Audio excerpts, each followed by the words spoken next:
ইমান অকণমান বৰষুণ দিওঁতে ইমান পানী হৈ গ'ল গুৱাহাটীত। এইটো একচুৱেলি চৰকাৰৰ ভুল নহয়, এইটো আমাৰে ভুল হয়, কাৰণ আমিয়ে য'তে ত'তে জাবৰা পেলাব নালাগে আমি য'তে ত'তে জাবৰা, সেইকাৰণে বানপানী হয়।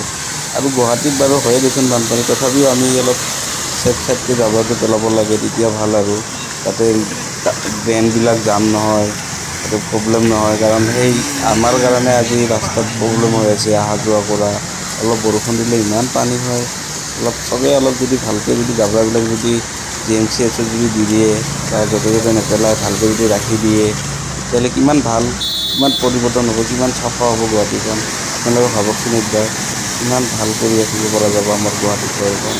অলপ ভাবিব আপোনালোকে, কোৱা কাৰণে বেয়া নাপাব, কাৰণ আমি গুৱাহাটীখন চাফা কৰি ৰাখিব লাগে। ধন্যবাদ।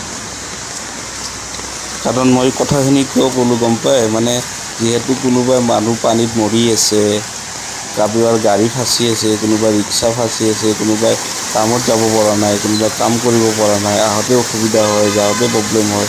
তো সেইটো ভাবি কিনে যদি আমি গুৱাহাটীখন অলপ পৰিৱৰ্তন কৰি ৰাখিব পাৰোঁ, আৰু নানান ধৰণৰ বিভিন্ন ধৰণৰ গুৱাহাটীত মানুহ কাম কৰি আছে, সেই হিচাপত ময়ো এজন কাম কৰি আছোঁ, তো সেই হিচাপত আমিও ভালকৈ ৰাখিব লাগে চহৰখন, নহয় জানো?